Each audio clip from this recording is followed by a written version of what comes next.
तो मेरे भाई यहाँ से आप लोग समझ लीजिए कि कौन कौन से डॉक्यूमेंट्स हैं जो आपको वेरिफिकेशन के लिए लेके जाना है। मेरे भाई वीडियो को लास्ट तक देखना, क्योंकि आगे मैंने बहुत ही इंपॉर्टेंट जानकारी दी है जो आगे चलकर आपको बहुत ही हेल्प करने वाली हैं। इसके साथ दोस्तों आप चैनल को सब्सक्राइब कर लेना, वीडियो को लाइक और शेयर जरूर कर देना, क्योंकि मैं इसी तरीके का इन्फॉर्मेटिक्स वीडियो आपके पास लाता रहता हूं और इससे आपको काफ़ी हेल्प मिलती है। तो चलिए आगे देखते हैं। फर्स्ट ऑफ ऑल आपको मार्कशीट लेके जाना है। आप जिस भी क्लास को पास किए हैं, आपने 10th पास किया है तो आपको 10th का लेके जाना है, 12th पास किया है तो 12th और 10th दोनों का लेके जाना है। ठीक है, तो आपको ओरिजिनल मार्कशीट लेके जाना है और इसके साथ साथ इनकी फ़ोटो कॉपी भी लेके जानी है आपको। ठीक है। सेकंड चीज़ है कास्ट सर्टिफिकेट, यानी जाति प्रमाण पत्र। आप जिस भी कैटेगरी के हैं, ओबीसी, एसटी, ठीक है, जो भी कैटेगरी है आपकी, अगर आप जनरल में हैं तो ईडब्ल्यूएस, जो भी सर्टिफिकेट है आपका, आप उसका नेट कॉपी लेके जाएंगे और ओरिजिनल सर्टिफिकेट भी लेके जाएंगे। नेट कॉपी का मतलब यहाँ पे फोटो कॉपी बिल्कुल भी नहीं है। नेट कॉपी का मतलब ये है कि आप जब ई डिस्ट्रिक्ट के वेबसाइट पर उसका वेरिफिकेशन कराते हैं सर्टिफिकेट का, तो आपको एक नेट कॉपी उसका देता है कि ये नेट पर फीड है, तो आपको उसको भी लेके जाना है और साथ ही साथ ओरिजिनल आपका ये सर्टिफिकेट भी लेके जाना होगा। इसी प्रकार से आपको इनकम का भी लेके जाना है, यानी कि आय प्रमाण पत्र। आपको जैसा कि पता है कि अगर आप उत्तर प्रदेश के निवासी हैं तो आपको यूपी स्कॉलरशिप का लाभ भी मिलने वाला है, तो आपको इसका भी लेके जाना है ओरिजिनल और plus net copy, photo copy तो इसका करा के आपको ले ही जाना है। उसी प्रकार से आपको यह प्रूफ करना होगा कि आप उत्तर प्रदेश के ही निवासी हैं, तो उसके लिए आपको डोमिसाइल सर्टिफिकेट यानी कि निवास प्रमाण पत्र की ज़रूरत पड़ेगी। इसका भी आपको नेट कॉपी और फोटो कॉपी दोनों लेके जाना है और साथ ही साथ ओरिजिनल भी लेके जाना है। इसके बाद आगे बात करें तो आपको एक आईडी प्रूफ की ज़रूरत पड़ेगी। ठीक है, आपको यह प्रूफ करने के लिए तो आप आधार, पैन, ड्राइविंग लाइसेंस, ठीक है, तो आधार कार्ड, पैन कार्ड और ड्राइविंग लाइसेंस आप लेके जाइए।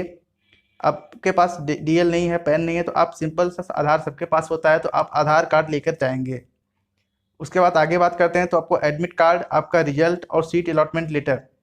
ठीक है, सीट अलॉटमेंट लेटर आपको मिला होगा जब आप फ्रीज पर क्लिक किए होंगे। ठीक है, तो वो सीट अलॉटमेंट लेटर आपको लेके जाना है। उसके बाद आगे बात करें तो मेडिकल सर्टिफिकेट। ठीक है, आपको जिला अस्पताल से एक मेडिकल सर्टिफिकेट बनवाना है कि आप बिल्कुल स्वस्थ हैं। ठीक है, आपको उसको भी लेकर जाना होगा। उसके बाद बात करें तो आपको 2 पासपोर्ट साइज फ़ोटो लेके जाना होगा। ये फ़ोटो आपके वही फ़ोटो होने चाहिए जिसे आपने फॉर्म अपलोड में किया था, जिसे आपने फॉर्म जब भर रहे थे तो उस वक्त जो फ़ोटो आपने अपलोड किया था वही फ़ोटो आपको लेके जाना है। फिर भाई इसके साथ आपको कैरेक्टर सर्टिफिकेट यानी कि चरित्र प्रमाण पत्र, ठीक है, कैरेक्टर सर्टिफिकेट आपको लेके जाना है। कैरेक्टर सर्टिफिकेट आपको डॉक्यूमेंट वेरिफिकेशन में तो नहीं मांगेंगे, लेकिन इसके बाद यहाँ पे ये जो आपका डॉक्यूमेंट वेरिफिकेशन हो रहा है ये आपका टेम्परेरी है, ठीक है, अस्थाई है। इसके बाद आपका फाइनल डॉक्यूमेंट वेरिफिकेशन आपके संस्था में होगा, फिर वहाँ पे आपको कैरेक्टर सर्टिफिकेट जमा करना होगा, चरित्र प्रमाण पत्र। ये आपके स्कूल से बन जाता है, तो ये 6 महीने से पुराना नहीं होना चाहिए, आप स्कूल से बनवा लीजिए। फिर उसके बाद बात कर लेते हैं, आपको टीसी भी जमा करना होगा। ये चीज़ें अभी आपको नहीं जमा करनी है, लेकिन आप लोग इसको अभी से मेंटेन करके रखिए। ठीक है, टीसी में आपको काउंटर साइन की ज़रूरत पड़ती है। काउंटर साइन क्या होता है मैं आपको बता रहा हूँ। काउंटर साइन की ज़रूरत तब पड़ती है जब आप एक डिस्ट्रिक्ट से दूसरे डिस्ट्रिक्ट में जाते हैं। ठीक है, तो आपने एक डिस्ट्रिक्ट से दूसरे डिस्ट्रिक्ट में जब एडमिशन लेंगे तो आपको काउंटर साइन की ज़रूरत पड़ेगी, यानी जिला हस्ताक्षर की। तो वो भी आपको अपने टीसी यानी कि ट्रांसफ़र सर्टिफिकेट में करवा लेना है, फिर आपको अपने कॉलेज में उसे जमा करना होगा। ये आपका अस्थायी डॉक्यूमेंट वेरिफिकेशन है, नोटिस में लिखा है, आप पढ़ सकते हैं कि यहाँ पे इसके बाद आपको जो वेरिफिकेशन होगा वो कॉलेज में होगा, वहाँ पे आप अपात्र नहीं पाए जाएंगे। ठीक है, तो वहाँ पे भी आपको पूरा का पूरा प्रूफ देना होगा। ठीक है, तो ये हैं कुछ इंपॉर्टेंट डॉक्यूमेंट्स जो आपको लेके जाने हैं, और साथ ही साथ मैं आपको ये भी बता दे रहा हूँ कि कौन कौन से डॉक्यूमेंट में आपके कमी आने पर आपके सीट पर क्या प्रभाव पड़ेगा। आप आगे देख लीजिए।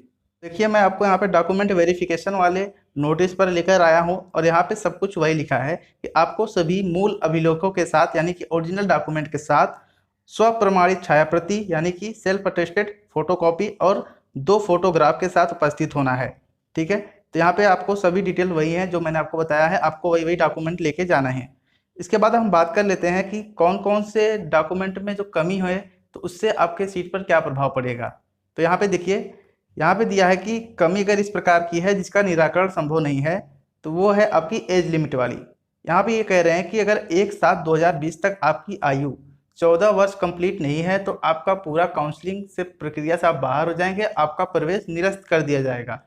तो मुझे लगता है, मेरे ख्याल से ऐसा कोई भी नहीं होगा जो 14 वर्ष की आयु कंप्लीट ना किया हो। तो ऐसे बहुत कम ही चांस बचते हैं आपके रिजेक्शन के। उसके बाद सेकंड बात कर लेते हैं कि कौन कौन से डॉक्यूमेंट में कमी होने पर आपके सीटों पर क्या प्रभाव पड़ रहा है। तो मैं यहाँ पे नोटिफिकेशन पूरा नहीं पढ़ रहा हूँ, मैं आपको सीधा समझा रहा हूँ। यहाँ पे देखिए, यहाँ पे अगर आपने SC ST, फ्रीडम फाइटर या फिजिकल हैंडीकेप्ड ये कैटेगरी चुनी है और आपके पास इसका प्रमाण पत्र नहीं पाया गया, तो आपका सीट लिखा लिया जाएगा आपसे कि अब आपको SC ST वाला ही सीट मिलेगा। समझ रहे हैं? उस वक्त जो आपको सीट रिजर्व हुआ है वो हट जाएगा, वो अगले काउंसलिंग में किसी और को मिलेगा। फिर आपको अगले काउंसलिंग में नेक्स्ट वाले में भाग लेना है और वहाँ पे आपको SC ST माना जाएगा। ठीक है? तो यहाँ पे जो फ्रीडम फाइटर और फिजिकल हैंडीकेप्ड वाली जो प्रमाण पत्र था वो आपका हट जाएगा। उसके बाद अगर आप SC ST के हैं और आप अपना प्रमाण पत्र नहीं दिखा पा रहे हैं तो आपको सीधे जनरल में भेज दिया जाएगा कि आपको जनरल सीट मिलेगी। तो आपको फिर से काउंसलिंग जो होगी उसमें आपका जनरल सीट ही मिलेगा। इसी प्रकार से अगर आप OBC नॉन क्रीमी लेयर में हैं और प्लस उसमें आप फिजिकल हैंडीकेप्ड या फ्रीडम फाइटर वाला प्रमाण पत्र लगाए हैं और वेरिफिकेशन के दौरान आप अपात्र पाए जाते हैं तो सीधा आपको OBC नॉन क्रीमी लेयर वाले में गिना जाएगा।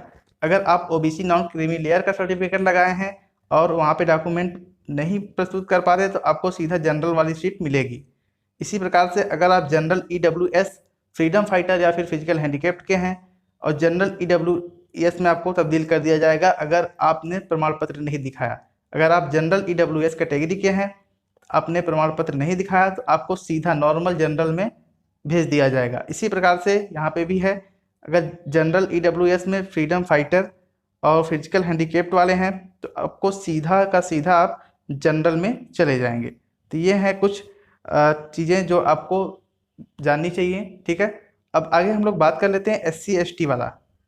ठीक है? तो यहाँ पे हम लोग SC ST का लिए बता दे रहे हैं मैं कि यहाँ पे सभी को फीस तो जमा करना है, लेकिन जो SC और ST के कैंडिडेट्स हैं उनको मात्र 3,000 रुपये देना है। ठीक है? उनको मात्र बस 3,000 रुपये जमा करना है और बाकी का यहाँ पे इनके लिए ये रूल होता है कॉलेजों में, जो सरकारी कॉलेज और जो एडेड कॉलेज हैं मैं उनकी बात कर रहा हूँ। प्राइवेट कॉलेज में आपके लिए नॉर्मल फीस ही लगेगा। तो यहाँ पे ये रूल ये होता है कि आप 3,000 रुपये बस जमा करेंगे। उसके बाद जब आपका स्कॉलरशिप आएगा, जब आप स्कॉलरशिप के लिए पात्र हैं, आपको स्कॉलरशिप आएगा तो आप बाकी का फीस जमा करेंगे। लेकिन इन केस अगर आपको देखा जा रहा है कि आप स्कॉलरशिप नहीं भर सकते, मतलब आपके माता पिता की आय जो है 2 लाख रुपए से ज़्यादा है तो आप स्कॉलरशिप नहीं भर सकते। जब आप इस केस में स्कॉलरशिप नहीं भर पाएंगे तो आपसे उसी वक्त संस्था में वो फीस जमा कर लिया जाएगा, क्योंकि उन्हें पता है कि आपका स्कॉलरशिप नहीं मिलने वाला। ठीक है? तो ये SC ST के लिए था। तो उम्मीद करता हूँ ये सब चीज़ें आपको समझ में आई होंगी। तो चलिए, बहुत बहुत धन्यवाद।